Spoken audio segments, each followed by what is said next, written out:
जो ये सरकार, मनुवादी सरकार जो सेंटर में बैठी है, वो अपने इरादों के मुताबिक पूरी तरह से ईमानदारी से काम कर रही है।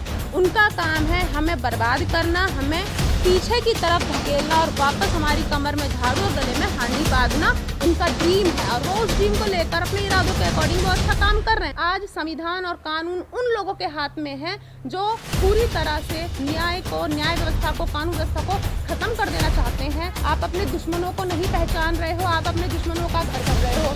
जिसका सीधा सा रिलेशन एक बता देती हूँ कि आप मंदिरों में डोनेट करते हो, उन्हीं पैसों से आप ही के ऊपर अत्याचार होते हैं। न्याय व्यवस्था के बारे में सोचने की ज़रूरत हमें तब पड़ी जब हमारी बहन बेटियों की ज़िंदगी दांव पर लग चुकी है। इससे पहले ना तो किसी ने भी सोचा समझा कि हम क्या कर रहे हैं, क्योंकि अगर वहाँ पर न्याय व्यवस्था की बात करें, जो भी सरकार बनी है, बनी तो हमारे ही वोटों से है, बनी तो यूपी के लोगों के वोटों से ही है। अगर तब तक उनको पता होता कि हम किसको वोट दे रहे हैं और किसको सरकार बनाने जा रहे हैं, तो शायद इस तरह की चीज़ें आज हमारे सामने नहीं होती। इसीलिए बात पहले ये करनी चाहिए कि आज हमारी बहन बेटियों की ज़िंदगी दांव पर क्यों लगी है। और यहाँ पर मुद्दा सिर्फ यूपी का नहीं है, यहाँ पर मुद्दा देश भर में चल रहा है। पूरे देश में देखा जाए तो आए दिन हर 2-3 मिनट में एक बहन बेटी का रेप होता है, एक बहन बेटी के साथ दरिंदगी होती है, और दरिंदगी तो होती ही है, और उसके बाद उसको ना तो कोई न्याय मिलता है, और अब तो हद ही पार ये हो गई है कि न्याय मिलना तो दूर की बात है, उसको न्याय दिलाने के लिए जो सबूत होते हैं उनको भी नष्ट कर दिया जाता है। अब जिसके लिए आप पूछ रहे हैं कि ये इसके लिए मैं क्या कहना चाहूँगी, इसके लिए मैं सही बताऊँ तो मैं निशब्द हूँ, मेरे पास कोई शब्द ही नहीं है। वरना अगर मैं सीधे से यूपी सरकार को अगर मैं टारगेट करूँ, अगर मैं उनको उल्टा सीधा बोलूँ, तो वो तो हम लोग करते ही आए हैं कई सालों से। उसका रिजल्ट क्या देखने को मिलता है? मिनटों में, दिनों में नहीं, घंटों में नहीं, मिनटों में नेक्स्ट खबर मिल जाती है। हाथरस में ही एक और बहन बेटी का रेप हो चुका है मनीषा के बाद, और रिसेंटली दिल्ली में भी मैंने सुना है कि एक मॉडल टाउन में रेप हो चुका है।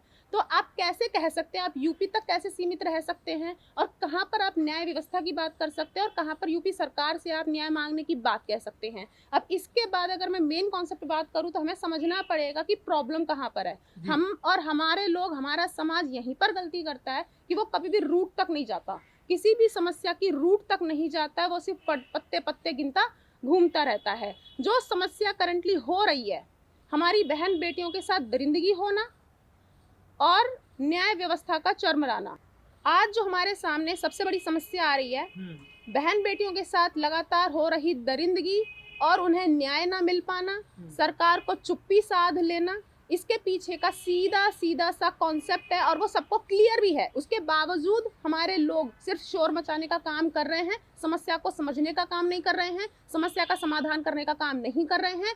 सीधा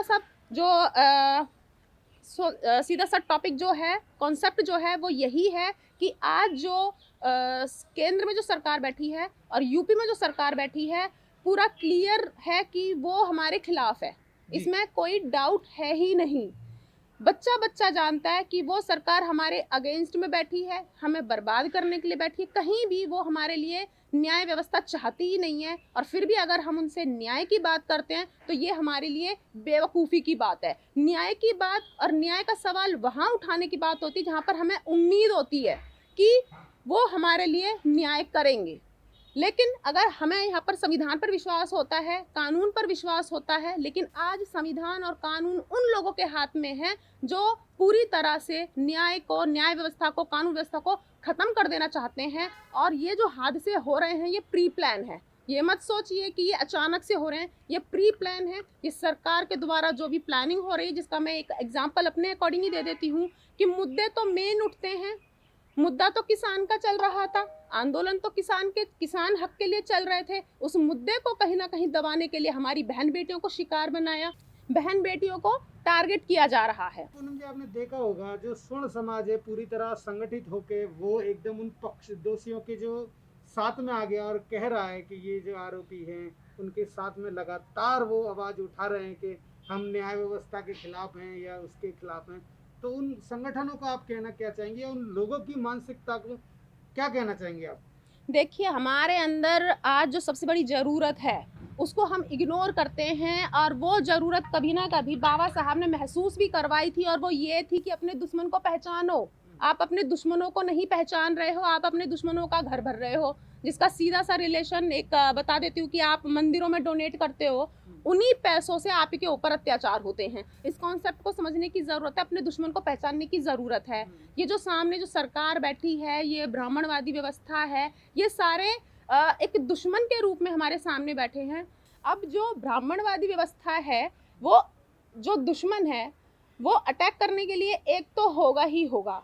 यहाँ पर हमें ज़रूरत है कि हम अपने दुश्मन की कैसे पहचान करते हैं। अच्छा, सबसे बड़ी बात ये है कि हमारे दुश्मन कितनी ईमानदारी से काम कर रहे हैं, वो एकजुट होकर काम कर रहे हैं। डॉक्टर भीमराव अंबेडकर जी ने संविधान बनाया था ताकि हम लोग पढ़ें, हम लोग फॉलो करें, लेकिन उसे पढ़ कौन रहा है? उसे ब्राह्मण लोग पढ़ रहे हैं, हम नहीं पढ़ रहे हैं, हमारा समाज नहीं पढ़ रहा है, उसे ब्राह्मण लोग पढ़ रहे हैं और उसे अपने लिए यूज कर रहे हैं। बाबा साहब ने ही कहा था कि संविधान हर हाल में गलत ही साबित होगा अगर वो गलत हाथों में होगा, और सही साबित होगा अगर वो सही हाथों में होगा। इसीलिए ब्राह्मणों ने उसे सही हाथों में आने ही नहीं दिया और उसे अपने हाथों में रखा और अपने हाथों में रखने के बाद संविधान को अपने अनुसार चलाया। और यूनिटी की बात, यूनिटी जहां भी होगी वो जीत जाएगी। ब्राह्मणों में अगर यूनिटी हो रही है वो जीत रहे हैं, हमारे अंदर यूनिटी नहीं है तो हम हार रहे हैं। मैं फिर आऊँगी, आज हमारे ऊपर अत्याचार हो रहे हैं और हमारे को न्याय नहीं मिल रहा है, तो उसके पीछे हम यही कहेंगे कि ये जो दिन रात मांग कर रहे हैं कि हमें न्याय मिले, न्याय मिले, न्याय मिले, ये जस्ट एक ड्रामा मैं कहूँगी। अदरवाइज अगर सही मायने में आपको न्याय चाहिए, अपनी बहन बेटी को बचाना है, तो सबसे पहले घर से शुरुआत करके अपनी बहन बेटियों को वेल ट्रेंड तो कीजिए, उनको समझाइए और एकजुट भी हो जाइए और सही मायने में एक सिस्टम क्रिएट करके अपना काम कीजिए। इस सरकार को हटाने का काम कीजिए। मतलब जब तक इस सरकार को हटाने का काम नहीं करेंगे, आप एकजुट नहीं होंगे, तब तक ना तो ये बहन बेटियों के साथ दरिंदगी रुकेगी और ना ही ये सरकार आपको न्याय देगी।